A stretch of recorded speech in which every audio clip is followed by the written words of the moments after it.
He's taught millions worldwide how to become rich. Now, best-selling author and financial expert Robert Kiyosaki reveals the financial secrets of the rich with you. See how Robert's simple formula for personal wealth can transform your life and put you on the path to true financial freedom. 60 Minutes to Getting Rich begins right now.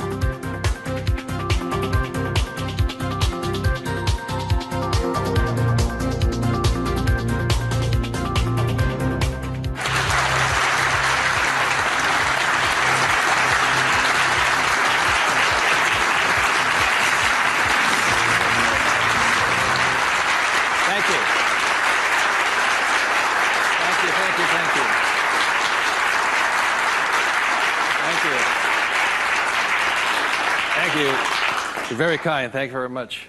First of all, thank you for coming here this morning, and some of you came some great distances. I remember that every time I do a talk, I'm always worried that people won't show up, and so my ego couldn't handle the blow. So thank you for showing up, and I'll do my best to be of some value or entertainment today. First of all, how many people have had the chance to read Rich Dad, Poor Dad? Good. Okay, thank you. For those who haven't had a chance to read the book, I'll give you a quick background on the story. Rich Dad, Poor Dad is a true story, and it's based upon my two dads. My real dad was the head of education for the state of Hawaii, a very smart man. He was the boss and things like that when I was in school. And my rich dad was my best friend's father. And my best friend's father was a man who didn't finish school. He dropped out of school at age 13. But ultimately became one of the richest men in the state of Hawaii. Self-made, did it on his own, and stuff like that. So Rich Dad, Poor Dad is a true story of what two fathers tell their two sons, my best friend and I, about the subject of money. And as the the positioning statement of the book says, what the rich teach their kids about money, that the poor and middle class do not. And as we all know, for the most part, we learn very little to nothing about the subject of money in school. And so what we learn about money oftentimes is handed down from parent to child. And those are the ideas that we have relative to the subject of money. So my rich dad was a man who, he was my best friend's father, like I said, when you look at the white sand beaches of Waikiki and the hula girls and the palm trees, my rich dad was the guy that owned the land underneath the hotels. And my poor dad, I call him my poor dad, although he was a high-paid government official, and I do mean high-paid. He made a lot of money. In fact, he made much more money as far as a salary and paycheck goes than my rich dad. And so the story is really what my rich dad taught me as compared to my poor dad. And so what we're going to be going over today are some additional ideas and thoughts and information that may assist you in getting wealthier, easier, quicker. How many people would like to get wealthier, easier, and quicker? Good, thank you. So in contrasting them, most of us have heard, like my poor dad, very middle-class man, smart man, but he had middle-class ideas when it came to money and values. And he always said, son, our house is an asset, and it's our largest investment. And my rich dad would say, here I'm 9 years old, I go, okay, I got it, Dad, I got it, right? And then I would go over to my rich dad's house, and I would say, my dad just said, our house is an asset and our largest investment. And my rich dad would say, well, that's why your old man's not rich, is because your house is not an asset, and if it's your largest investment, you're in really big trouble. And that's when the contrast that started to hit me. And then my poor dad always said, do you think money grows on trees? And his favorite words were, I'd say, Dad, let's buy this. He goes, I can't afford it. And my rich dad said he forbade his son and I from ever saying the words, I can't afford it. He said, the moment you say you can't afford something, it becomes true. So the power of the spoken word or your thought has the ability to become what you think is real in the world. So if you say, I can't afford something, that becomes your real world or reality.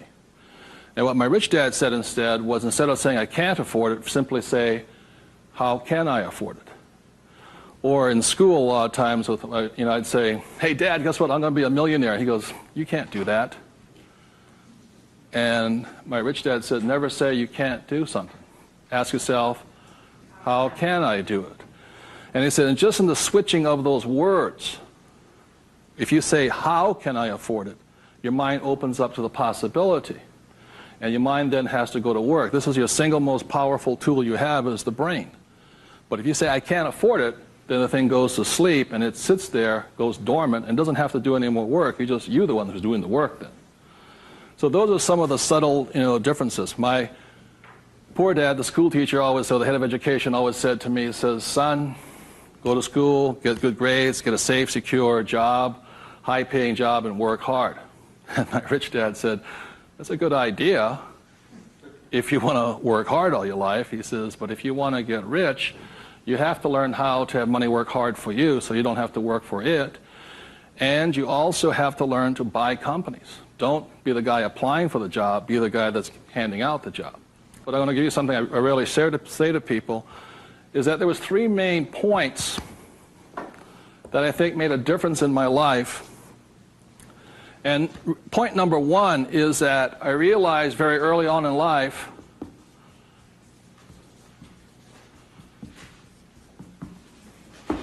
money is a what? Idea. It's whatever you think it is. Now, when people say, well, how can I get more money? I said, well, just first change the way you think. Change your ideas. That's the good news. That's all you have to do. I realize when I talk to people about money, I'm slamming straight into their ideas. And, a lot of times with money, there's several subjects you don't talk about at the dinner table: sex, religion, politics, and money, and whatever. And the reason for that is it's a very volatile subject. Whereas in my family, my poor dad, the school teacher family, was, I'm not interested in money. Money is not that important to me. And began to realize that was my poor dad's idea, was his attitude. Whereas my rich dad always said to me, money is power. Money gives you power. Respect it. Treat it respectfully. So there's all these different ideas about the subject of money. The thing I hear people say is, I'll never be rich. And that becomes a self-fulfilling prophecy, you see. And that's why money, just as an idea, is so, so powerful. And when I talk to people, I oftentimes ask them, I said, what did your parents tell you about the subject of money? Because that becomes real. If you were told, go to school and get a job, see, many of us may not be in the same profession, but we're following the same path. And most people did not come from families that were rich. In America, less than 1 out of 100 people at age 65 becomes rich. In the richest country in the world. 1 out of 100. 4 become wealthy. I think 56% are dependent upon the government or a pension to take care of them. And they start going downhill. So what I had to do, what I'm going to be talking to you about, is I had to watch my ideas, I had to watch what I said, and I had to watch who was giving me the ideas. Okay? Because they're not the same. Like you go to one doctor and they say, eat a low-fat, high-carbohydrate diet. You go to another doctor, they say, eat a high-fat, low-carbohydrate diet. Somewhere you got to make your choice. Number 2, the thing that I learned by having 2 dads with their contrasting points of view, I realized this really early on.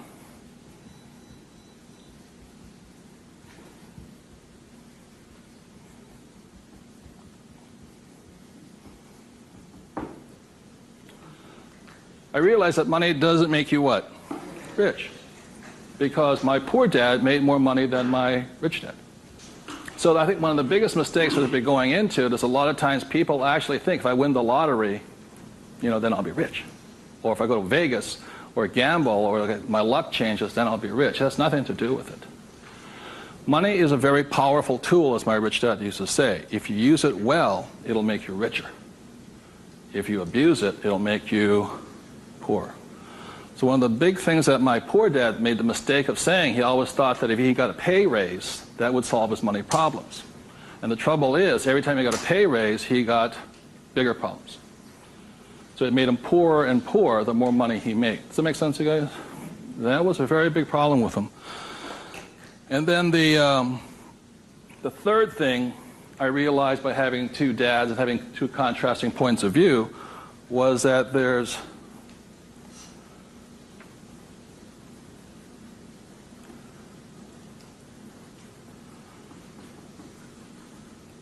Two kinds of money problems.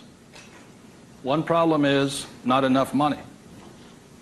The other problem is too much money. And they're both problems. And the thing that I say to people is this, that, like I think most people think they're real special. I'm the only one with money problems. Well, the reality is everybody has money problems. Everybody. Every single person. Every company has money problems. Every country has money problems. Every government has money problems. Everybody has a money problem. What makes you rich or poor or middle class is how you challenge or handle the problem. And what most people do, since, so most of us came from families where the problem was too much or too little. Too little. And that becomes our idea. We think money is scarce, hard to get, work hard for it. Very popular idiom going around today suggesting that the way you get rich is cut up your credit cards. Oh, man. Live below your means. Those are poor people's mentalities. Save, go long term, buy mutual funds. And it's not a rich person's way of thinking. I love my credit cards. They make me happy.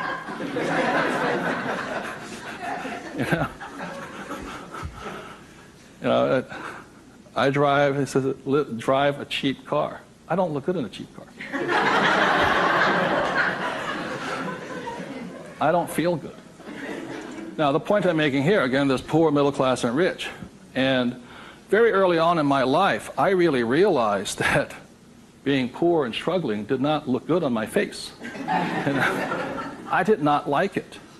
But I grew up in a family that if you were rich, the idea was that you were crooked, evil, not caring, inhuman, not generous, and all that stuff. So if I said I want to be rich, then I went against my family's values.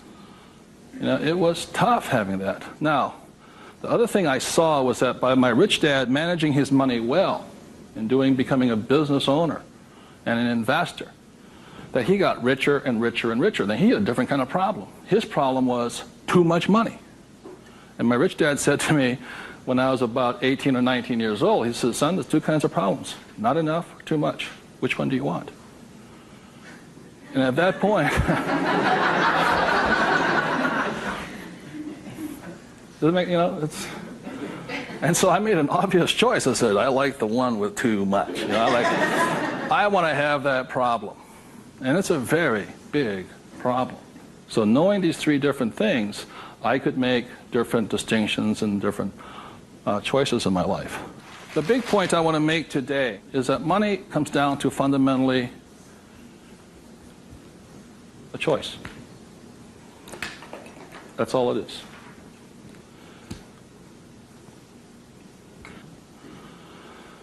And so, as a young boy having two dads starting at age 9, I had to make a choice of which dad I was going to listen to. And it was a tough decision. Really, really, really hard because I loved both men. Both men were big men.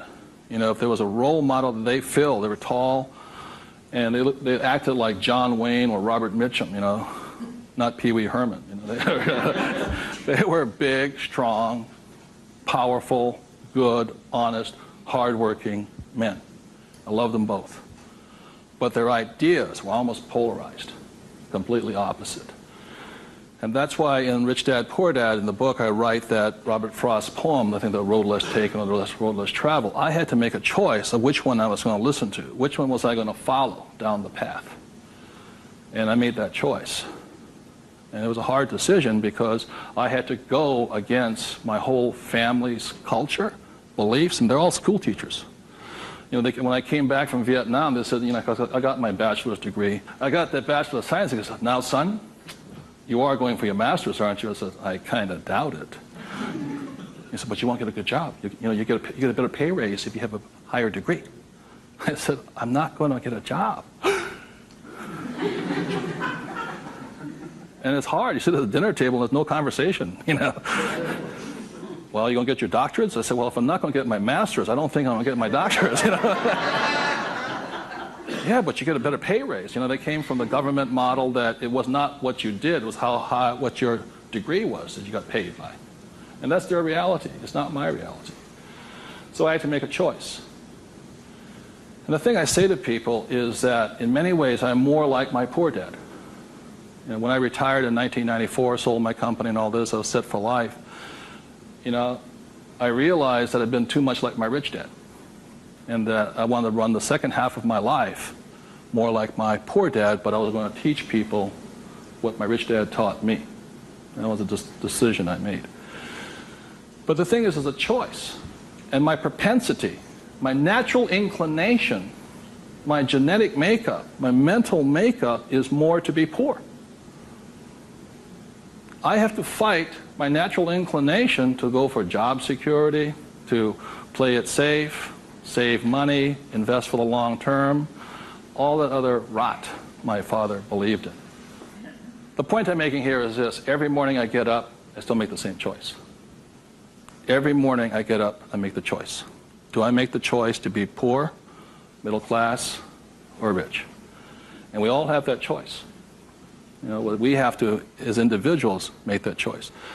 By the end of my talk today, you'll find out how easy it is to become exceedingly wealthy. But it's just a choice. Okay? So my intention is to maybe shake some of your core values. You know, think about the way you think, change the way you think. You may want to make some new choices and things like this. That's my purpose. So what I'd like to ask you to do is you find a partner. I'll give you about 30 seconds, and you can just talk it over. You talk about what your parents taught you, what choices you had, but more importantly, talk about this subject here. It's just an idea. What were some of the ideas you got from your family? The idea that you think you work harder and make more money, will that make you rich? I don't think so. And there's only two kinds of money problems. Which one do you want? If you're sitting by yourself, break out a notebook and just write down some of your thoughts. Because really, it's just your ideas that cause you to be rich, poor, middle class. So we take about 30 seconds and discuss with the person next to you some of these ideas. Thank you.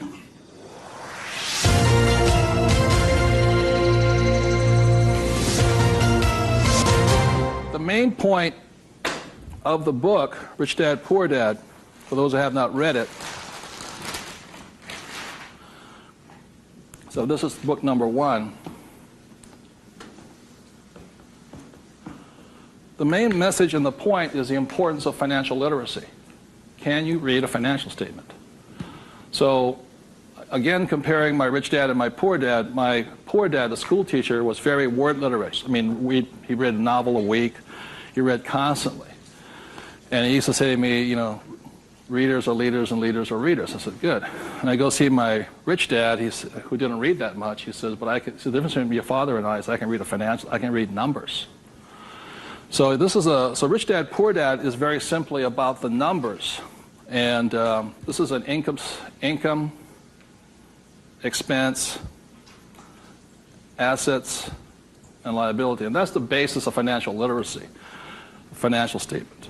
Now, the problem, and so what it is about the difference between assets and liabilities, things like this, and this is really what the book was about. You know, the thing about an asset, my father would say our house is an asset, and my rich dad would say it's not, because very simply assets, according to my rich dad, asset will put money in your pocket whether you work or not. And a liability will take money from your pocket whether you work or not. That was very simply it. The important things about a financial statement is that it allows you to see the truth instead of being stymied by other people. My bankers never asked me for my report card yet, you know.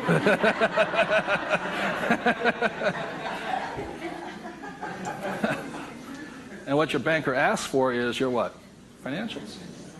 Because what a banker wants to see is your financial intelligence, not your academic intelligence.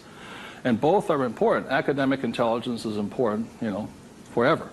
But so is financial intelligence. So what my rich dad said, your financial statement is your report card once you leave school.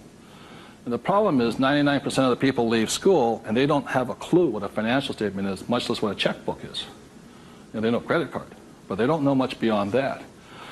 And so they're easily swayed with the idea your house is an asset, and that's what gets them in trouble. They can't tell the difference between an asset and a hole in the ground. So that's a big problem there. Okay? And then book number 2, which is this one here, was the cash flow quadrant. Quadrant means 4. And the quadrant was the 4 people that make up the world of business. E stands for employee, S stands for self-employed, B stands for business owner, and I stands for investor. So my poor dad always said to me, son, go to school and get a job. So he was programming me to come here. But I kept saying, but I want to be rich. And my mother says, yeah, don't listen to your dad, My mother was a nurse. And she says, if you really want to be rich, you should become a doctor. They make a lot of money. So my mother was saying become, specialist, self-employed, or small business owner, independent. You hear people say, if you want to be successful, get a profession. Something you can fall back on. Become a plumber, electrician, attorney, accountant, something you can fall back on. Because these guys are the smart guys. These are the people that become doctors, lawyers, accountants, and they're really the brains of the class. My rich dad said to me, Robert, you make a lousy employee. You can't follow orders. You don't like sitting still. And you're not very smart. I said, right. He says, you'd be very good over here. He says, because these guys aren't that smart. And that's the truth. That's why some of the richest people on earth are over here, because they're not smart. But they know how to surround themselves with smart people. And that's one of the biggest differences. And the other part is the investor. And the investor uses a different mentality, different emotions. The investor wants their money to work for them. And their words are, what's my return on investment? How soon do I get my money back? See, most people have the money in a 401k. That's not an investment plan, it's a savings plan. An investor would not do that because it ties that money up too long. I want my money in and I want my money out. I want to know when it comes back to me. It's called velocity. How soon do I put it in? How soon does it come back? Savers put it in and they leave it there forever. It's a different value system. My rich dad said, you always tell an employee by their words. They use the same words all the time. He said, an employee will always say, I'm looking for a safe, secure job with benefits. Always. My rich dad also said you can always tell a self-employed person because they'll say such things as, I'm going to charge you 6% commission, like a real estate salesperson, or $100 per hour, or I'm going to charge you for the job by this much. So they go, for these people, time is money. And the business owner, what they say, I'm looking for the smart people, best people, I'm looking for the best system. They don't, because they want to move on and start another business. They want to have multiple corporations. Very big difference. And an investor says, I want an ROI. Now, the theme song for the self-employed, the difference between the small business owner and the big business owner is very simply this. A big business owner, if they do the job right and build the company, they can leave. And when they come back, the company's doing better without them, more profitable because they have the bright people running it. A self-employed or a small business owner, if they leave, the income goes where? Down. Or if they have employees, they just ferret out they just take everything, the thing falls apart. So that's the difference. And also the difference between an S and a B is the size of their ideas. Like a lot of times I meet people come up to me and say, I want to start a hamburger stand. One hamburger stand, Whereas the same guy named Ray Kroc comes and says, I'm going to build a hamburger stand all over the world. Difference in vision, idea, and leadership skills. They're very, very different people. And the reason they're different is because emotions. This person here values, it's fear, so they want security. Security drives them hard. So they're fearful. This person over here is lack of trust. And these guys, they're highly specialized. They're also the most satisfying, because they have their own time, their own life, and all this. They're very happy this way, but it has its limitations also. And generally, these people are limited to about $500,000 a year max in here, just because time is money. Over here, it goes unlimited, how much you can earn. So there are very, very big differences in the thing. The investor here, their thing is they're neutral, emotionally neutral. In other words, what that means is they don't care if you're winning or losing. When somebody says, I go to somebody, the stock market's going to crash. The mutual funds get wiped out. They're not neutral. They're reacting. A true investor doesn't care if the market goes up or the market comes down because they're going to make money either way. That's an investor. They really do not care. They know that losing is part of winning. It's called money management, how well you do that and all this. Very, very neutral. And this person over here, the emotion is patience. You have to be patient. These guys want to get paid now. These people may not get paid, I think the average is 3 years, right? They don't get paid. That's why the first question when somebody comes to ask me to invest in their company is, are you willing to work for free for 3 years? I go, no. I said, well, I don't invest with you. Because you're still thinking like this. So those are the emotional differences. Because today, just being an employee is suicidal. Today you have to be employee plus an investor. You can be self-employed plus investor. Okay, you have to be on both sides of the quadrant, is what I'm saying, at minimum. Whether you're here, here, or here. If you ever want some time off, you have to be an investor today. So very simply on, starting from the age of 9 and 10, I started here and I stayed here. That makes sense to you guys? I stayed here. Because this is my money working hard for me, so I don't have to work hard for money. It's a different point of view. They're very, very different. The rich have the best investments, number one, because they have money. People say, how do you find a deal? I say, get rich. Because if you have money, they come find you. It's really simple. The thing about this one here, the richest or the fastest game in the world played today, the way to get rich forever has been this one. I talk about in this book how my rich dad went and bought one of the best pieces of white sand beach in Hawaii. And I said, how did you afford that? He wasn't making any money. He didn't have a job. He wasn't this. He says, how do you afford the best piece of beach in Hawaii? He says, personally, I can't afford it. See, none of these people could afford it either. It was about $10 million. Individually, you cannot afford it, but your business can afford it. It's one of the biggest secrets of all. So the reason I started here and learned to build businesses so I could invest. So I can take down bigger and bigger properties by this. Individually, I cannot do that. I don't earn enough money as an individual, but my company can. So the thing about the third book, which is Rich Dad's Guide to Investing, is called the 90-10 Rule of Money. Well, the 90-10 Rule of Money very simply says is this, is that 10% of the people always make 90% of the money, always.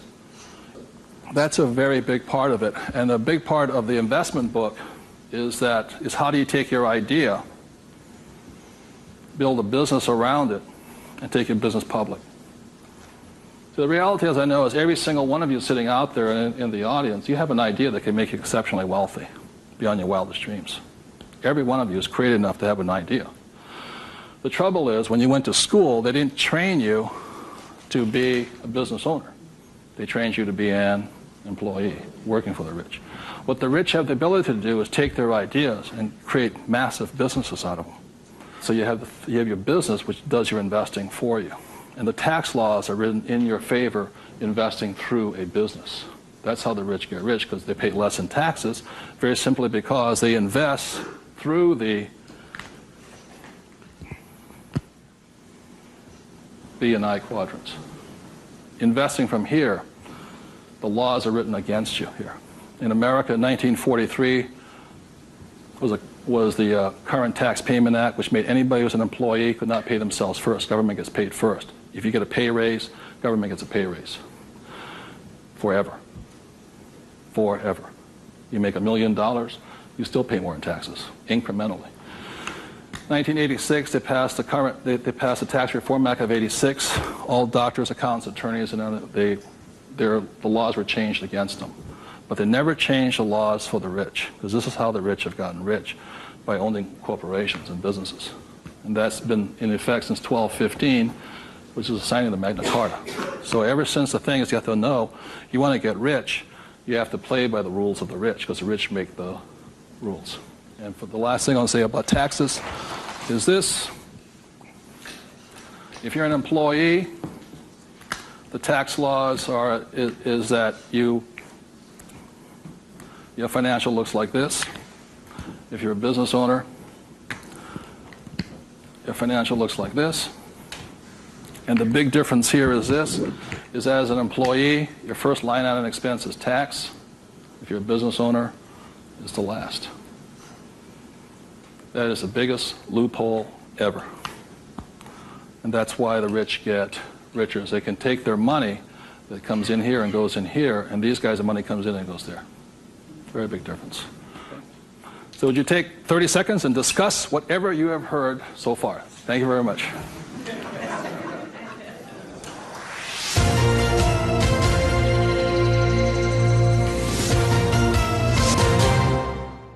One of the ways I understand that money does not make you rich, when I was in my 20s, late 20s and early 30s, I became a millionaire. And it went straight to my head. And, you know, when you have money, you think your IQ goes up.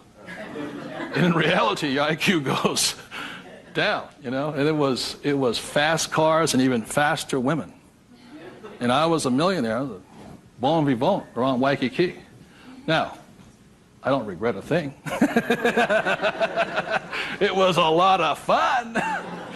But the more money I made, the more stupid I became. Anybody ever had that problem? So that's how I learned. I made a lot of money, and it made me instantaneously poor because I still had poor habits here. You see this right here? This is financial literacy or financial intelligence. If you cannot read a financial statement, you cannot tell what's happening. You cannot read. And what you don't see here is how the rich make more and more money because of this one little loophole here. You know, that's my account. You know, over here you hit 335,000 in income, and your tax rate keeps going up. Over here you hit 335 in income rate, tax rate goes down. The laws are written for the rich by the rich. Period. So very quickly, I'll go into a financial statement, and this is the basis of wealth here.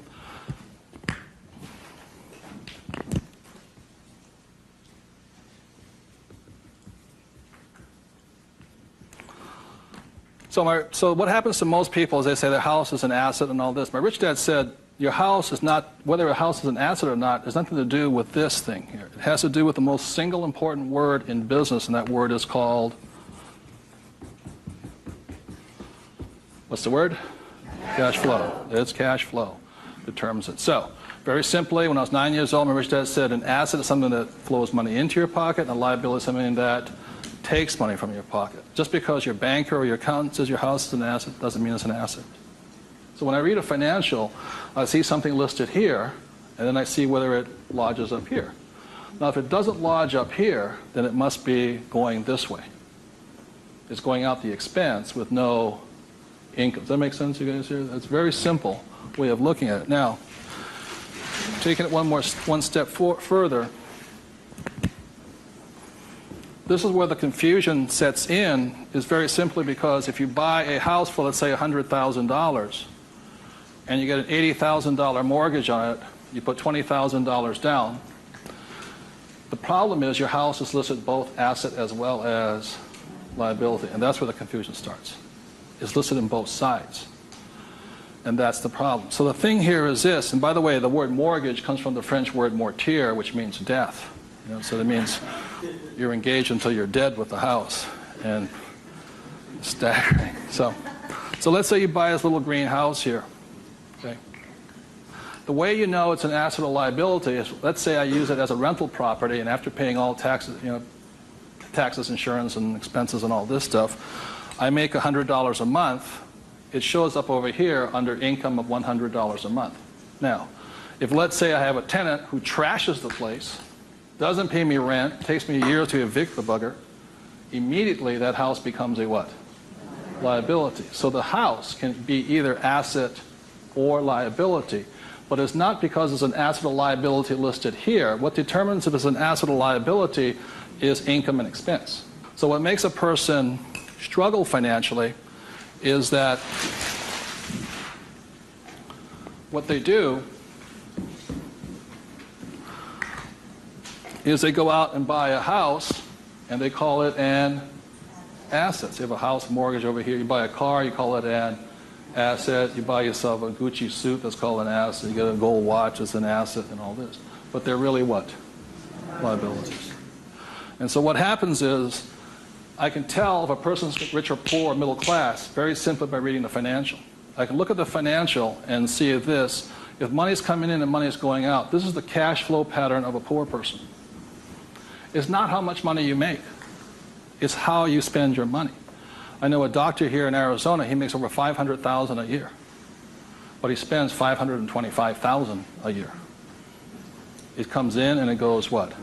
Out. He thinks like a poor person. Okay. The average middle class person, because they have a job, and the bankers like people with jobs and all this, they get all this stuff. This is their cash flow pattern. They have huge long-term liabilities. They're illiquid. Okay? And this is the cash flow pattern of the great middle class who think they're rich. My rich dad said, it's just because you live in a big house, have a nice car, and wear nice clothes, doesn't mean you're rich. You could be broke, more poor than the poor person. So the difference was, for me, was that I spent my life learning how to acquire assets. So I don't need a job. The object was never to work for money. It was to learn to acquire assets that put money in my pocket, either stocks, bonds, real estate, businesses. So this is the cash flow pattern of the rich. The way to find out how rich you are is this: is let's say you're married, husband and wife. If the two of you stop working, what happens? See, if my wife and I stop, income still keeps coming, because it's not dependent upon us working. The average person, all their assets, they realize if they stop working, are really liabilities. As my rich dad said, assets feed you if you stop working, liabilities eat you. And the reason they can't stop working is because the liabilities eat them. So the definition of wealth is how long can you survive without working? And it's measured in days or years in time. So when I retired in '94, my wealth was infinite. In other words, I always had more than enough money coming in that was greater than my expenses. And that's a way of thinking. Would you please take 30 seconds to discuss that thing on cash flow? It's cash flow that determines if you're rich or poor, okay? Thank you.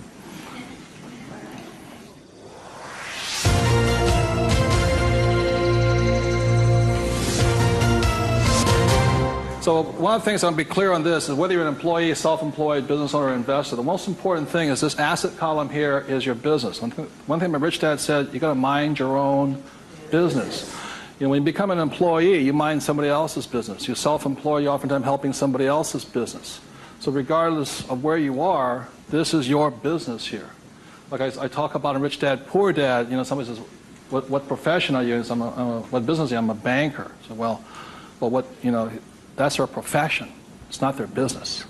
This is your business. And your business, you should be an investor. You know, managing your own portfolio, acquiring your own assets, be it business, real estate, or paper, like stocks, bonds, and mutual funds. So what we're taught in school is not to mind our own businesses. We're taught to mind everybody else's business. And that's my message, is mind your own business. That's how you get rich, okay? So moving on, last thing is this. So when a banker says to you, your house is an asset, he's not lying to you. He's just not saying whose asset it is. It's his asset, right? So when you go across town, you go to your friendly banker, and you'll see that your mortgage is listed under what? Their asset column. So that's the fact right here. It's a mortgage here. And the way you know it's an asset, and they list it that way. I'm not telling you something, that they list it that way. The way you know it's an asset is because your mortgage puts money in their pocket. And your mortgage takes money from your pocket. You see, it actually goes like this. It's a complete circle. Now, so that's why they're not lying to you. It's just saying, they're not saying whose asset it is, it's theirs. Now, the other part about it is when you save money over here, it's really your asset. Now, if a balance sheet must balance, it has to balance someplace else. You go to the bank, where does it balance? Bank. But is it their asset or their liability? It's their liability. Your savings are their liability. Notice that? Because they have to pay you money for your money. And it's cash flow determines that. Now, if you notice something else too, you get tax incentives to be in what? Debt, and you're taxed for having savings. And that's why they say, how can we tax savings? It's because you're not smart enough yet. The banks know, political action committees, they control, the rules are written by the rich. I'm not saying I love my bankers. I love them dearly. But you have to know the difference between assets and liabilities, and whose rules are you playing by? Poor, middle class, or the rich? Got it?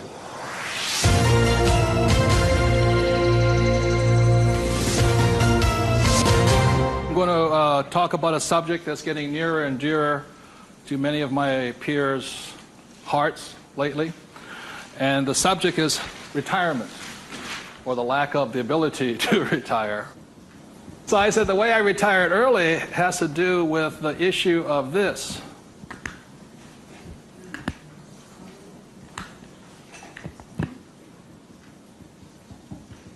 Debt versus what? Equity. The reason I could retire early was because I'm in debt. I borrowed my butt off to retire early. The average person is going to take to 65, 75 as long as possible because they're trying to retire on what? Equity. In other words, they're going to try and use their hard-earned cash to retire, where I would rather use the bank's money to retire. So I am in debt up to my eyeballs. Because the reason is I know some of you out there, because I'm sure some of your parents told you to get out of what? Debt. Well, that's not that intelligent. Because you have to know there's good debt and what? Bad debt.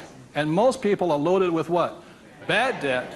And if you want to get rich, load up with what? Good debt. And the question I asked those bankers, I said, let me ask you this. How long would it take you to save $1 million? I'll ask you guys, how long would it take you to save $1 million? A couple of years at least, right? Yeah. How long does it take you to borrow $1 million? About 10 minutes. If you have good financials. And that's the difference. And that's the price people pay for not being educated in this world, to think that they have to work hard, save money, and finance your retirement on equity. I'd rather do it on debt. And the way I do it on debt is my banker will always lend me money on a thing called real estate. Always. They will not lend me money to buy stocks, but they will lend, even if it's, bank of, what stock, their own stock, they won't lend me $1 million for 30 years at 8%. But I find a commercial building, $1 million, 8%, 30, they're all day long. The thing that scares me right now is never have so many people in the history of the world bet their retirement on the stock market. And they've bet real money. Am I correct? And trust me, the market will crash. Always has and always will. Now, those taking deep breaths right now, because you're not, because that should be good news. Because if it crashes, that's when you get rich. But the people who have been trained to think of playing it safe and all this, they're going to be in terror. Completely different point of view. So the point I'm making here is this: one of the reasons I wanted to get educated, understand cash flow, play the game, was just so I could borrow money faster. When my poor dad always said to get out of debt. Debt was bad. So I just called, I just called my broker down the street here. I said, I need 2.4. He says, come in and sign the paperwork. That was it. 2.4 million, just sign. Now, because I can take that money and make 10 million out of it, the average person will go on vacation with it. Or buy a big house, or buy a boat. It's called fiduciary responsibility. If you can prove you know how to manage your money and you have the good financials, plus you have a couple of million in cash, they'll lend you all the money you want. Because they know my problem is too much money. And the reason I buy real estate is because I get more tax breaks. Real estate is a game of the rich, not paper. It's a really interesting world. So what I'm going to go into is how you can get to the point where you don't, I'm not recommending just go out and borrow today, especially if you have no education. I spent 40 years getting here, to the point where I can call my broker up. Before, 10 years ago, I'd call them up and they'd laugh. How much do you want? Well, I took that as a feedback that I had to improve my financials. Does that make sense to you guys here? To the point where they would say yes. So the difference between my poor dad and my rich dad was this. My poor dad always said, get a high-paying what? Job. Big mistake. Because the trouble with a high-paying job is you get taxed. So my rich dad said, that was my poor dad, high-income job. That was the key to success. That's a very middle-class, pedestrian point of view. The rich know this. It's not how much money you make. It's how much money you keep. You've got to keep it. It is not how much you make. It's how much you keep. It's called the income to expense ratio. In other words, how much drops to your bottom line. Does that make sense to you guys here? How much drops? So the minimum is 30%. So if you're making $1,000, the minimum that can drop is 30%. If you're not going 30% to the bottom line, in other words, this way, and you don't have to do it, I'm just giving you the ratios that work.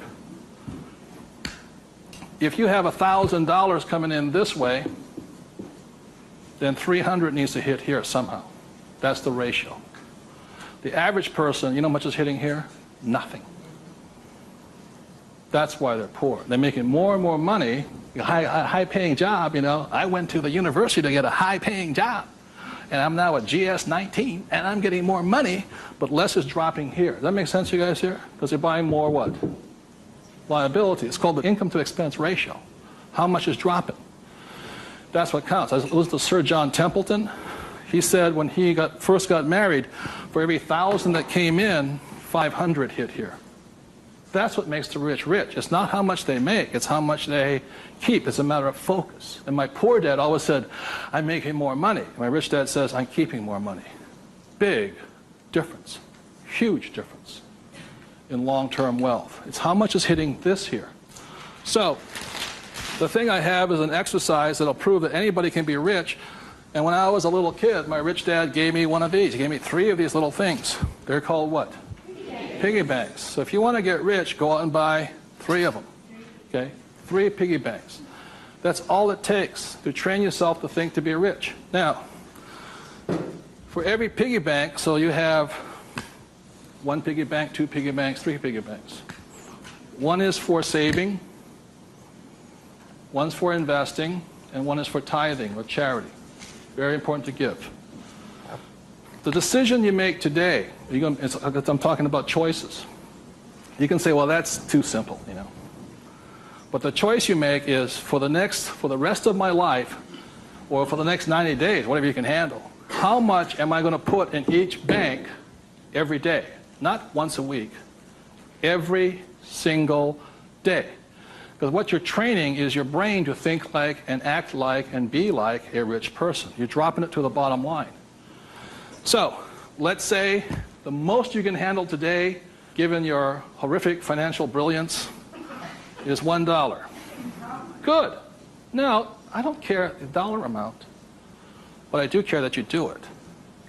It's like going to the gym and saying, you know, today I look like a sumo wrestler, but tonight I'll look like Arnold Schwarzenegger. It's not possible, you know what I mean? It's not going to happen.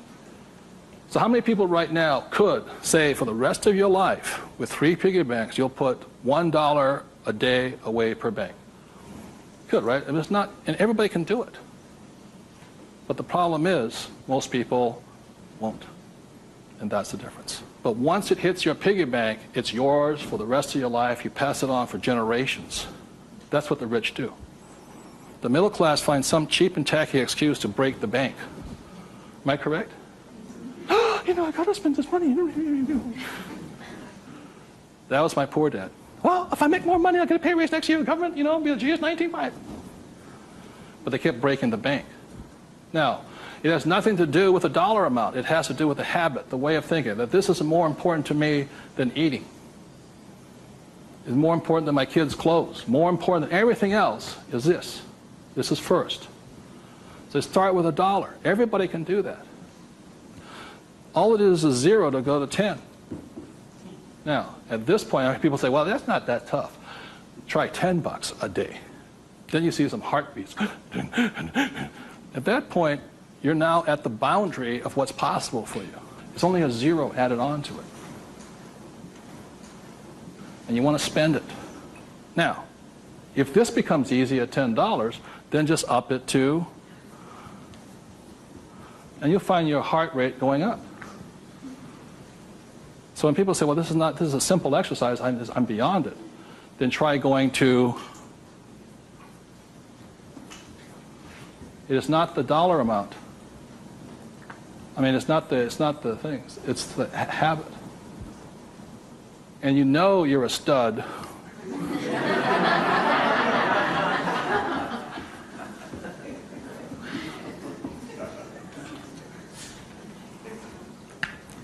This never spent. This is what your mad money is. You buy your properties in stocks and bonds, mutual funds with.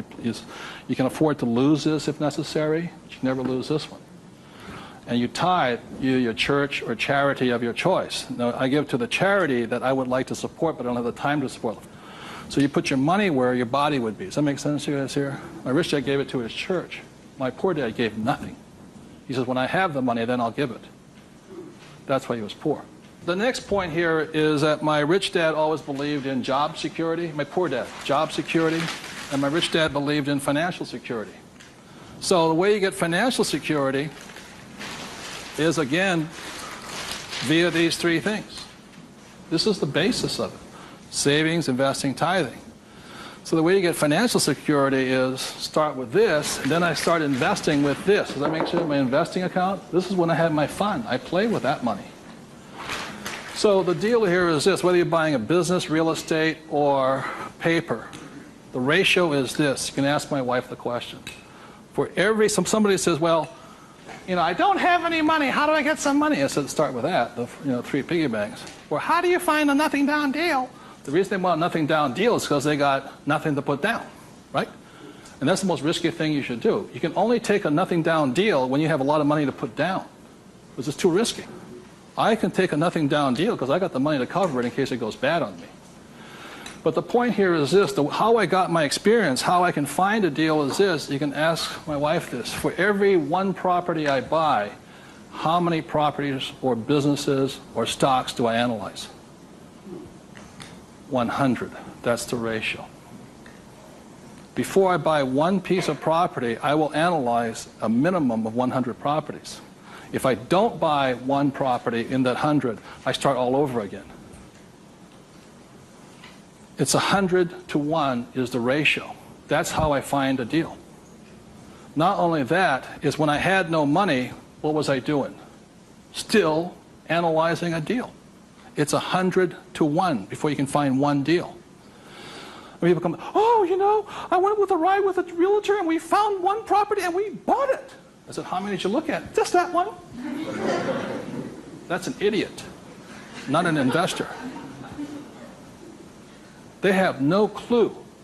The way you want to find out the market trends, the ups and downs, the ins and outs, is you got to analyze 100 deals. Out of that 100 deals, you put in offers on 10. Because 90 are bad. But in the practice of analyzing the deal, you get smarter. I learn more. I learn something from each deal I look at. Of the 10 I invest in, or I put offers in, I might get 3 accepted. Now, this comes from my friend Dolph DeRoos, who's a real estate genius. He says, if this number is like 6, what does that mean? You're offering too much money. That means you're not being tight enough. You've got to screw it down a little bit more. It gets down to nobody accepting you're too tight. So you want to keep it in this ratio. Of that, you'll buy one property. When people say, how did I get my education? I got my education evaluating deals. I estimate to this day right now, I've looked at over 50,000 deals. That's how I got smart. Instead of going to work, I look at deals. If I'm buying a business, the ratio is the same. 100, 10, 3, 1. If I'm buying a stock in a company, I've got 100 companies, same ratio. Everybody can do that. Does it cost them any money? No, not at all. It's free. When I go on vacation with my wife, Kim, she knows where I'm going to wind up. It's a real estate office or a brokerage office because it's a habit. So this is what gave me financial security, and what my poor dad focused on was what? Job security. He had no assets when he lost his job. Okay? 30 seconds, please discuss that ratio. 50,000 properties I've looked at now.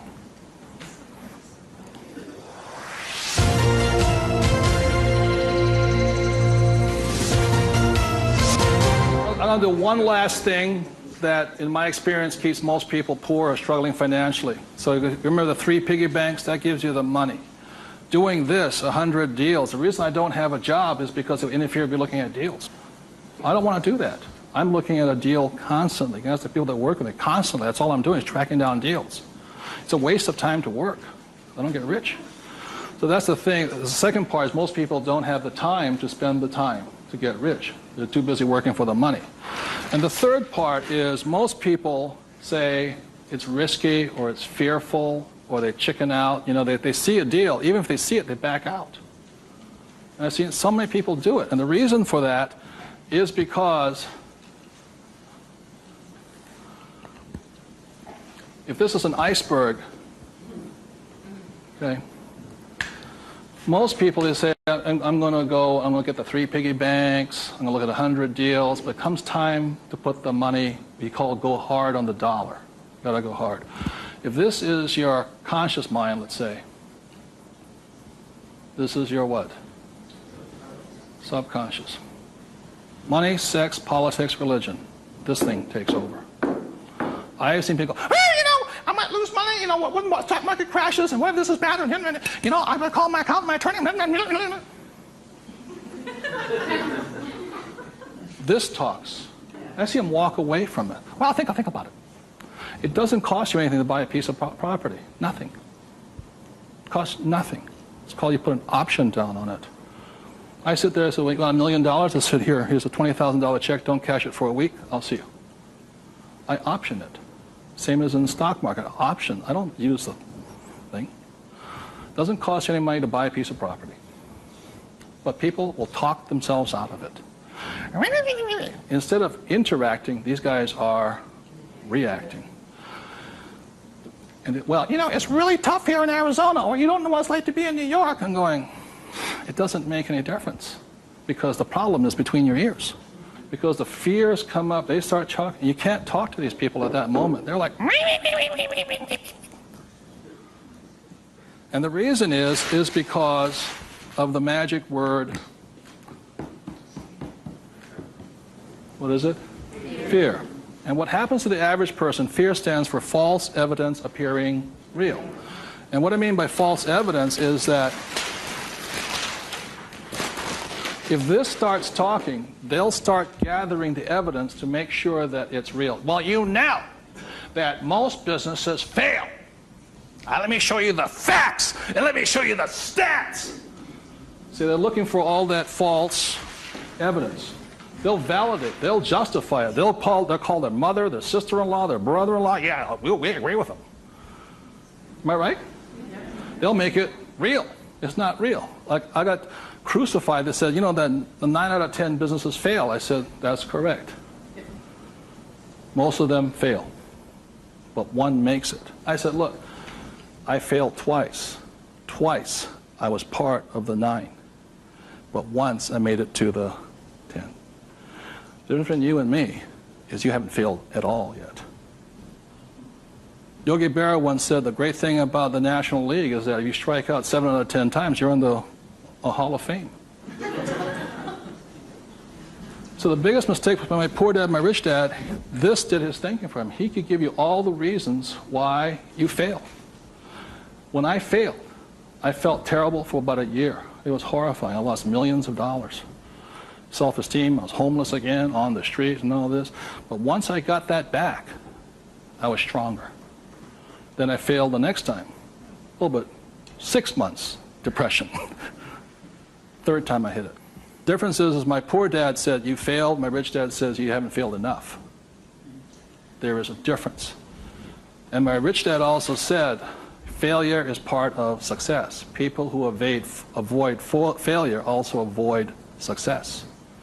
So your biggest expense is not what you spend. Your biggest expense is the money you're not making because you're afraid. So the thing that my rich dad taught me very early on, called fear.